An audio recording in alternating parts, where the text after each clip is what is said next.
Hey guys, Lurkin here from Mobalytics.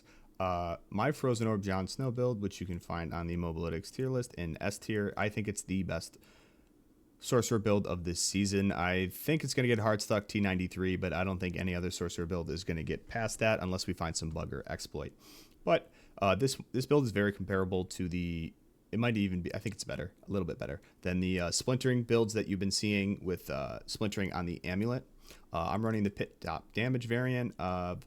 I've opted to run Unstable Currents, Raiment with attacks reduce evade. It's making grouping enemies and then chunking them down with splintering really strong.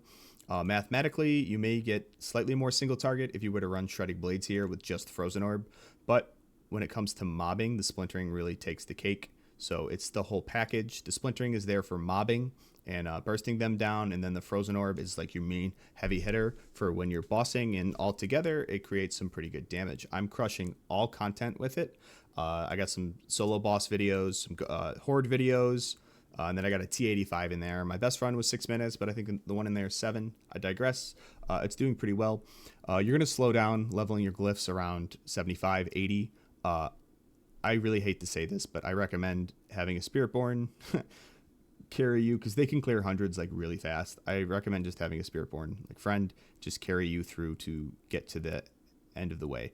It really sucks, but life is life. That's what we're working with. I love this build. It's so fun. The cast speed is so insane. I love Wand Focus. There's also a staff version that plays a little slower, and I don't really know which one's better. They're performing like about the same boss kill times. Pits are relatively the same. I'm going to add a raiment variant in here soon enough, the Fallen Angel, but I love this build. I hope you do too, and without further ado, let's watch it shred.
Coming at you with what I think is going to be the best sorcerer build this season, which is still going to be about 10, 20, 30 more times worse than Spiritborn. But if you're dead set on playing sorcerer, I got the build for you.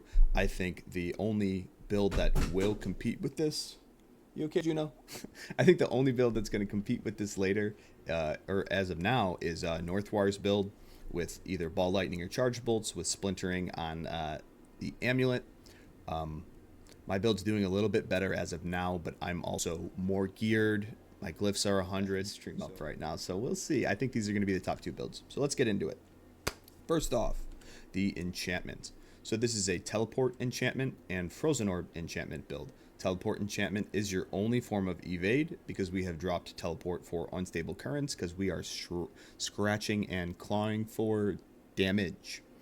So we dropped that off the skill bar and we reset that with Orange Herald, which I'll get into. And then Frozen Orb gives more Frozen Orb. And we have Enchantment Master to make these enchantments a little bit more bearable and better. We apply Burning with Enhanced Familiars. If you don't have familiars on the skill bar, they will default to Pyromancy. So that's very nice, and that's how we get our burning. It's a little bit spotty when you're mobbing, but when you need it, when you group up enemies, they're on you, so everything's fine.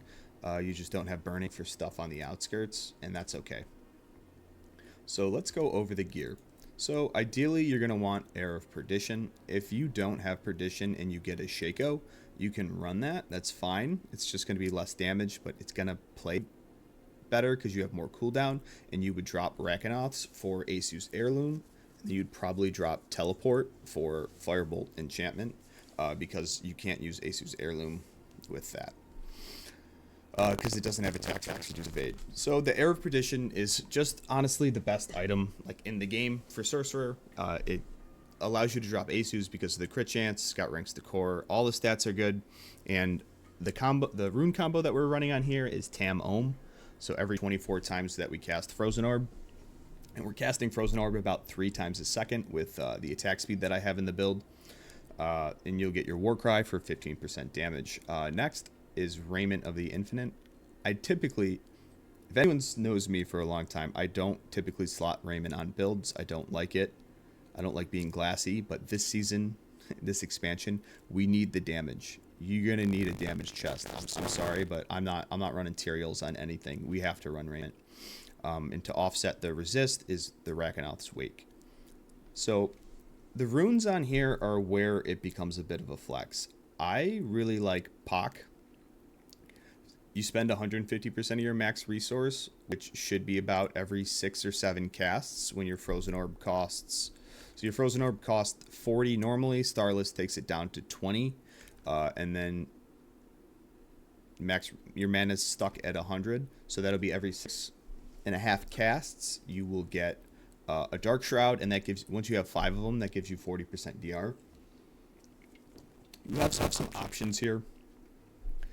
Say you're running like a bit of the tanky setup that I have, you'll see it in the planner. Like say you're not running Raiment, say you are running Duriels. You can run the Vortex, I can't find them, but you can run the Cry rune, the Spiritborn Vortex rune for pulls. Another really good one is Gar here, just to make up the crit chance. I'm personally at 87.3, so I'd, to get 13% chance crit chance from here, it's not for me right now. So I'm running Dark Shroud. I think it's the best defensive rune. It's 40% DR. The Decrepify rune is also an option, and I can't find them. So we'll just keep going. So for gloves, you're going to want GA attack speed. The ranks to Frozen Orb are really nice, but if you can't get them, it's not the end of the world. And I think ideally here, I would drop Intelligence for crit. I would try and get GA attack speed with either ranks to core or ranks to Frozen Orb, and then crit chance gloves. That would help me like max out my crit chance. And then you got the crit strike damage because we're trying to scale the splintering here.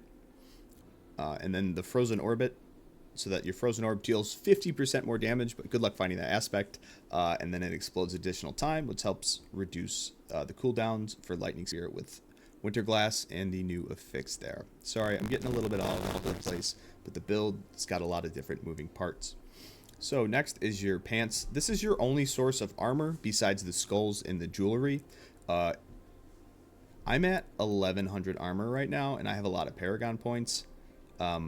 So when you first start off, you're going to need an armor roll, and you're going to need an armor temper. The goal for me, personally, is to get greater affix armor pants so that I can drop the total armor temper and I can run warmth. Warmth is so good, especially with how hard enemies are hitting.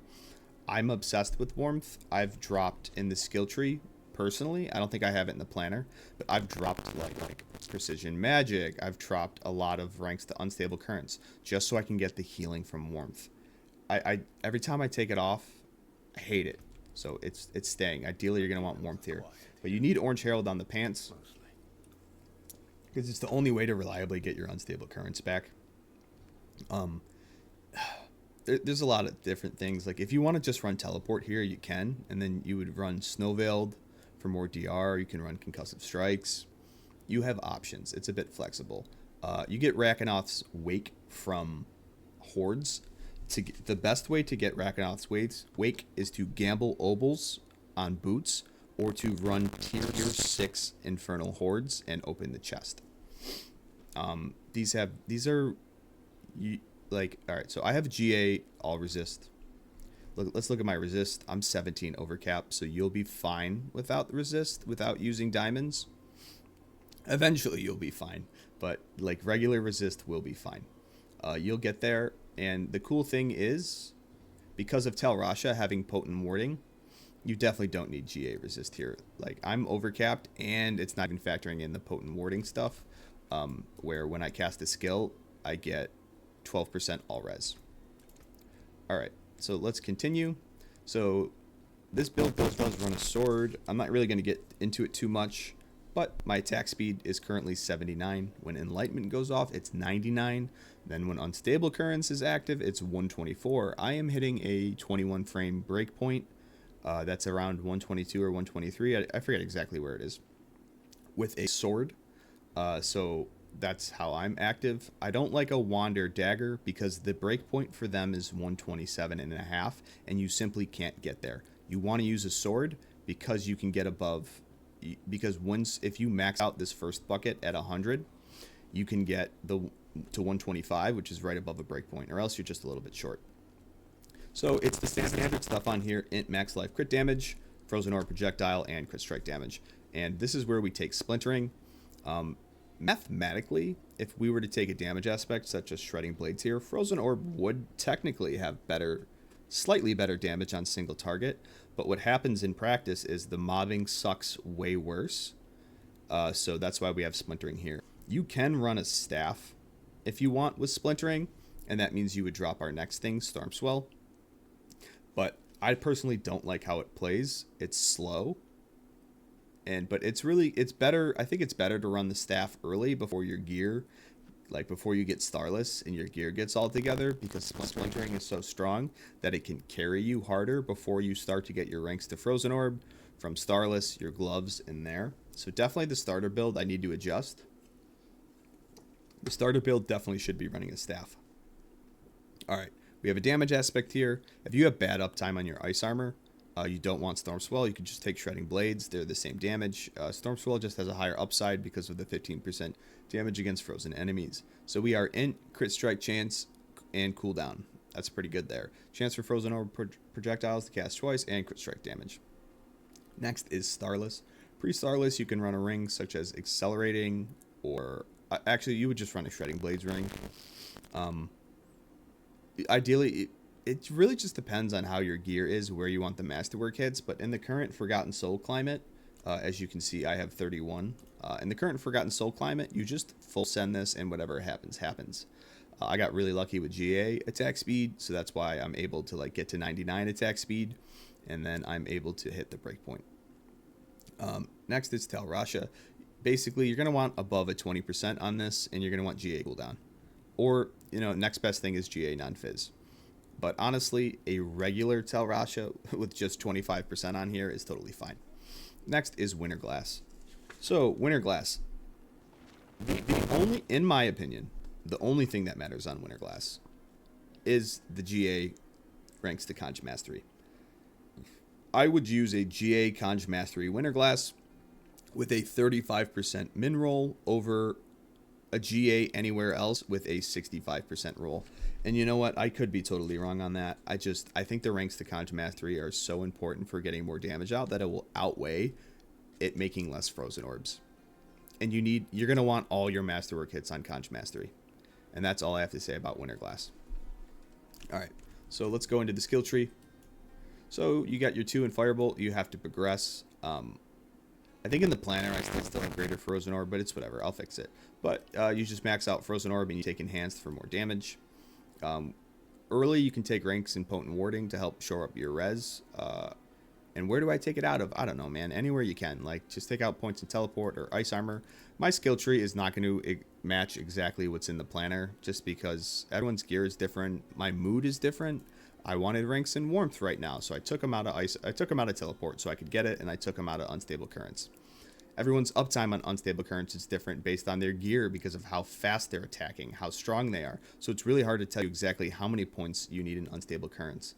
And also, too, how fast you get your Unstable Currents back is dependent on density. So I can't really do a one-size-fits-all.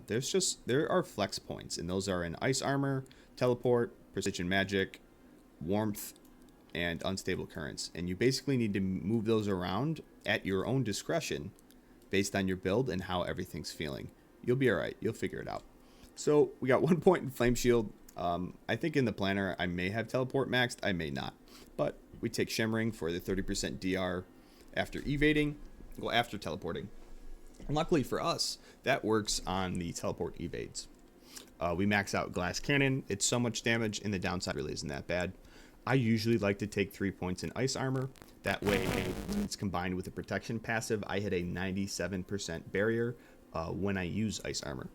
And then I will never use Mystical.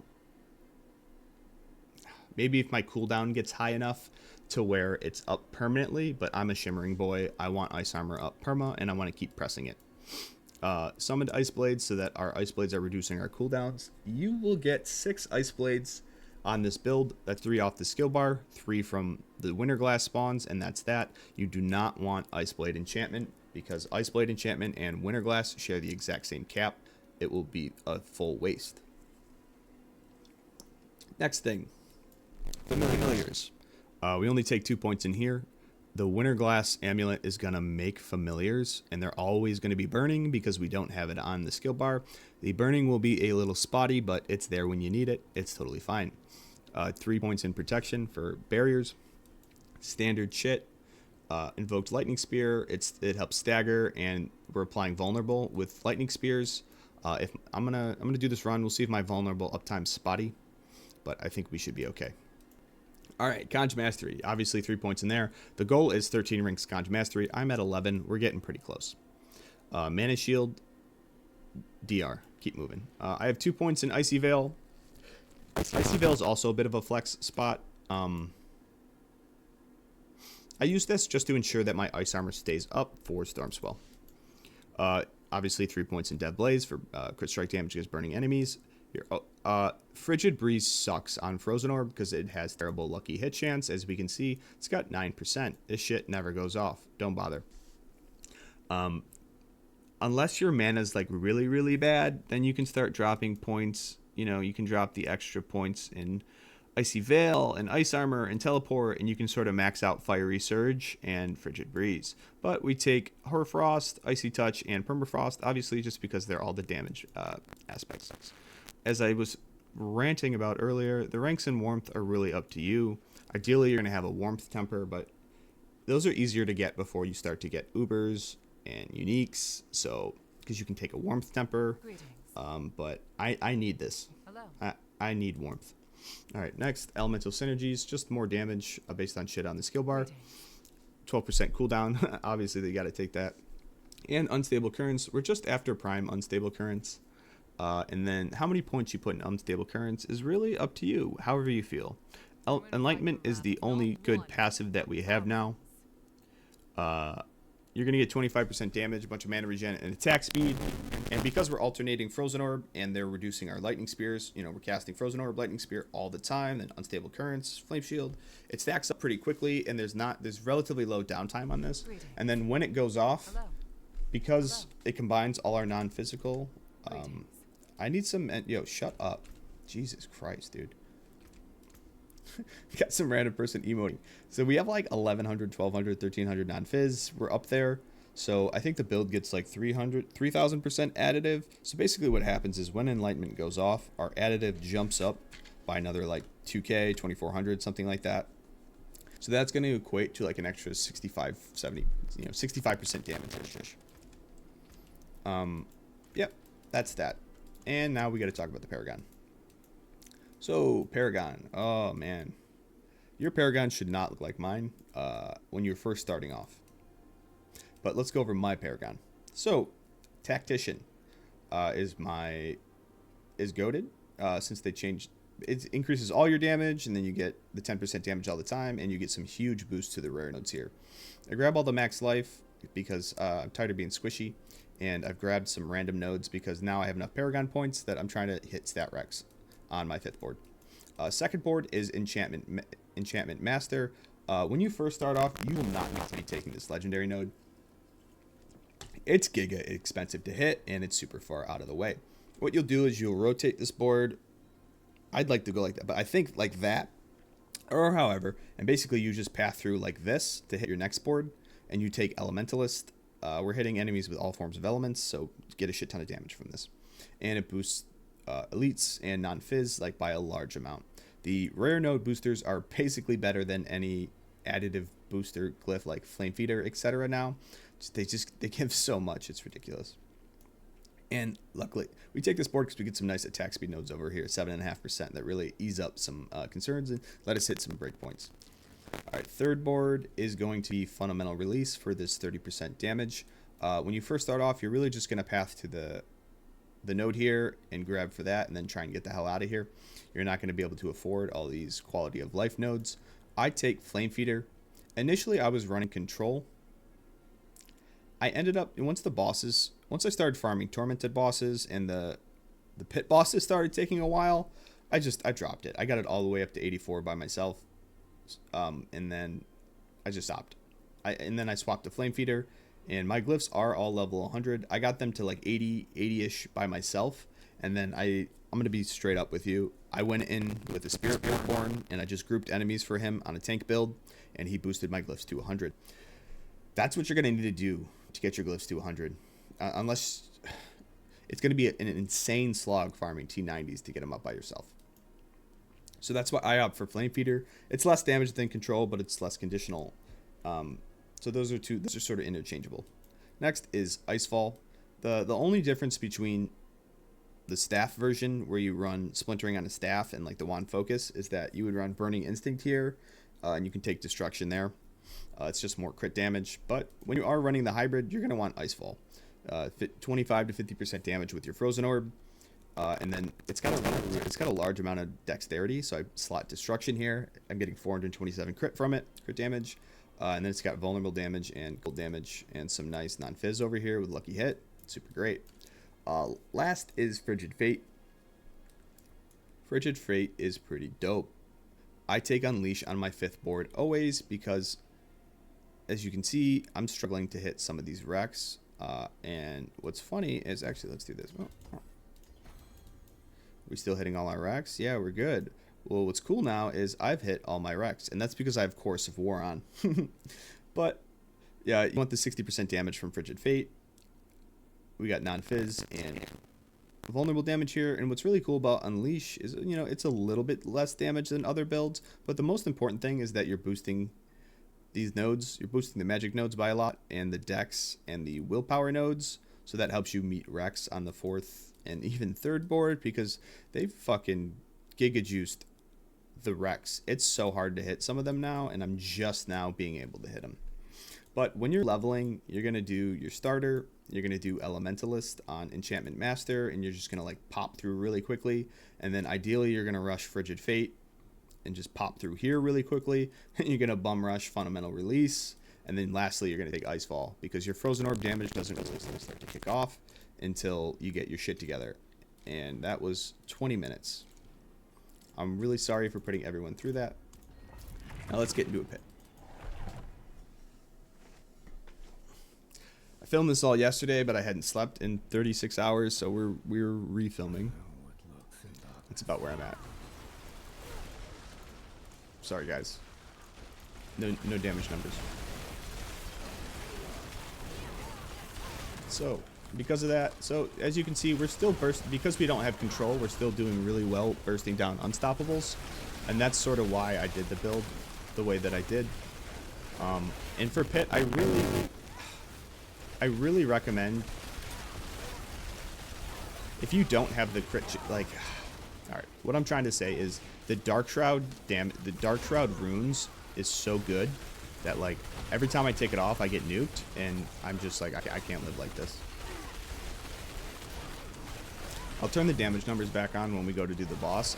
I will die if I have them on because I can't see. But we have pretty good mobility with our evade, and I really need my flame shield here so that I can sit down and burst. But we're doing pretty well in this 85. These mobs are cooperating, and the layout's not too terrible. Layout's actually really good. But this could get a little dicey. I'm going to get out of here before these lightning enchantments guy boot me. Take care of this aura champion so we can actually start to kill everybody. It does kind of... Oh my god. Yeah, see, these lightning enchantments guys are crazy.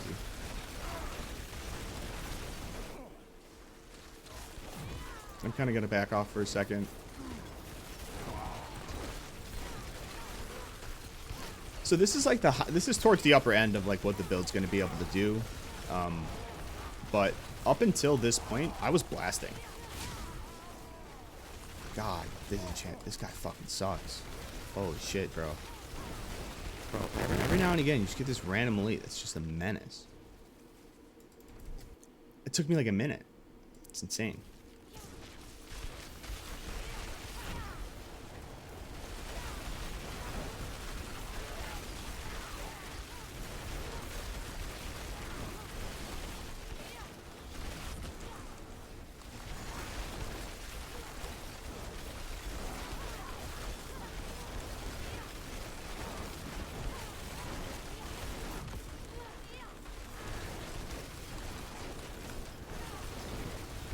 Oh my god, bro.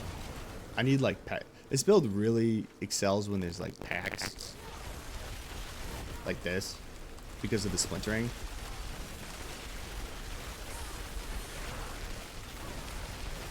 Alright, we're good, and now we can go back in. Jesus.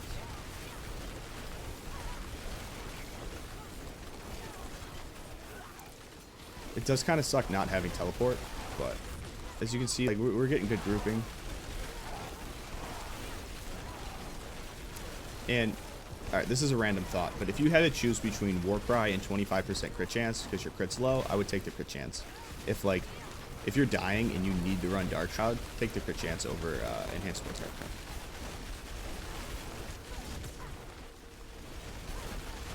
I think you're gonna get more value out of 25 crit than 15% all damage because of the way splintering works, where you need 85 crit for it to go off all the time. That's sort of like the soft rec for crit, 85. Well, it might even be 70. I think 70 is actually the soft rec because Lightning Spear gives itself 15. So that's why I'm at 87 and I'm cool with it, because splintering's always going off, so I'm way above the 70% rack. Then, you know, I'm just losing damage elsewhere.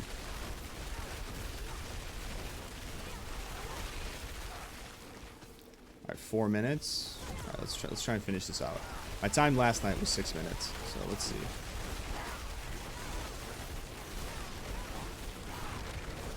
Oh my god, wallers, bro. Simmer.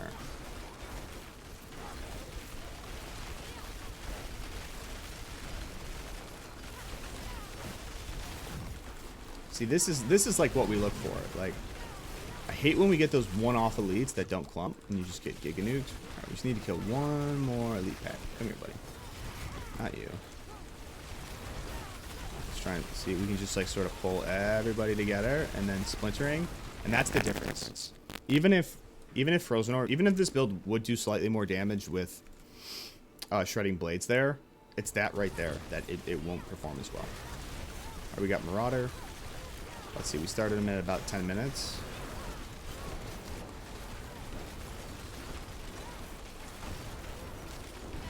Maybe we can kill him in a minute. That'd be dope.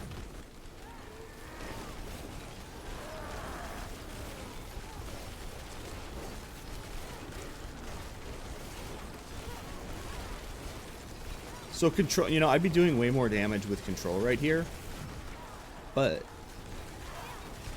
I'm gonna get about one more stagger in this entire damage phase because of the stupid ass way that stagger is set up in this game, where after the third stagger, it takes 10 times as long to stagger again.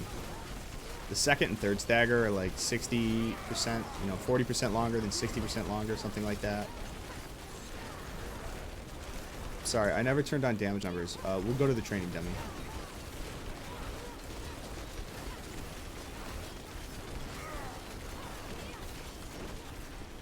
Alright, we gotta run around. Wow, something's going on with my performance. Oh my god, bro. I'm lagging so hard. Help. Oh my god, what is going on?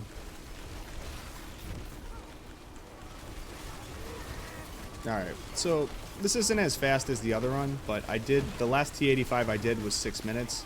I think I had a better mob layout.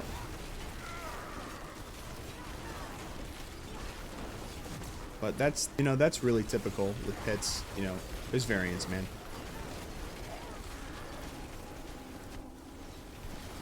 And some of the bosses are way tankier than others.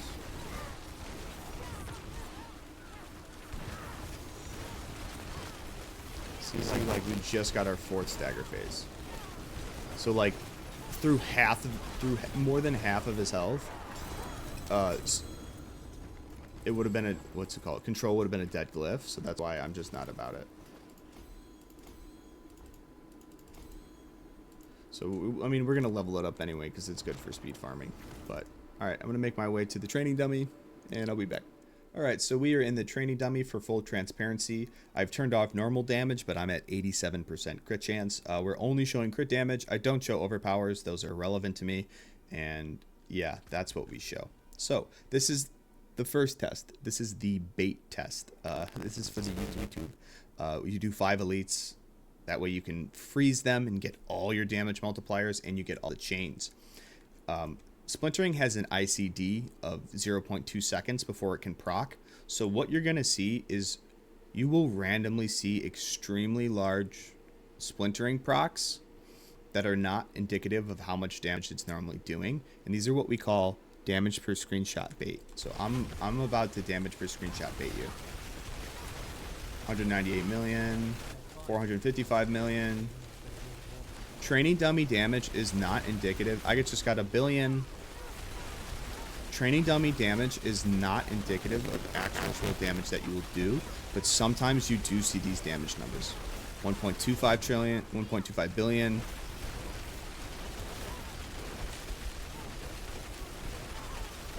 Another question, how does the mana sustain itself?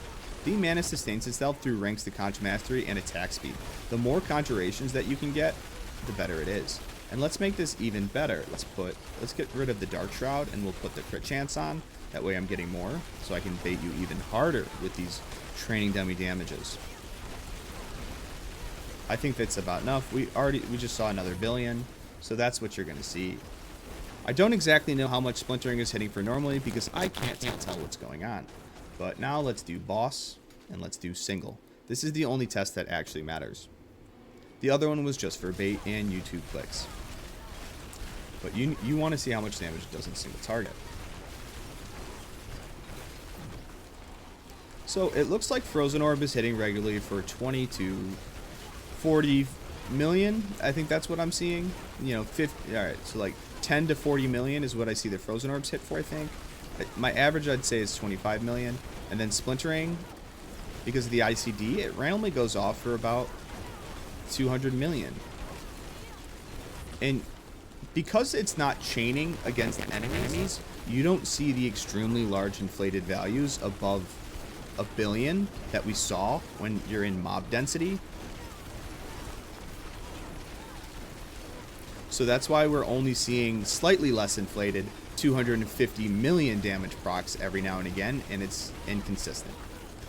But if we zoom in real hard, let's look at all the damage numbers that we're seeing. It's pretty respectable.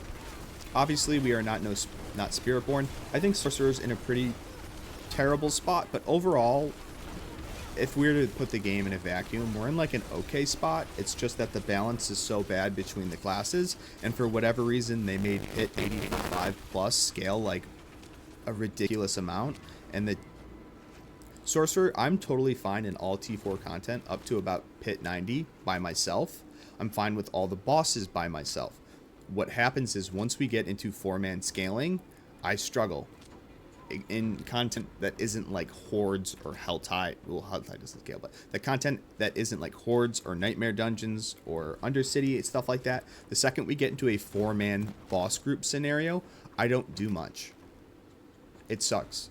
But luckily, everyone's playing Spiritborn on the Bacon, Lettuce, Tomato, the Banished Lord's Talisman Quill build, and just nuking everything. So just like find some Spiritborns. Let them carry you in the boss photos. All right. Lurkin from Mobalytics. I'm signing off on the next episode of Dragon Ball Z. I'll probably be playing Pure Splintering because I have to flex this amulet real quick. This is what's coming up next. Is some build that's using this fucking amulet. I got it from barter, and I rolled DB within like 4 rerolls. Because I'm just built like that. Alright, deuces.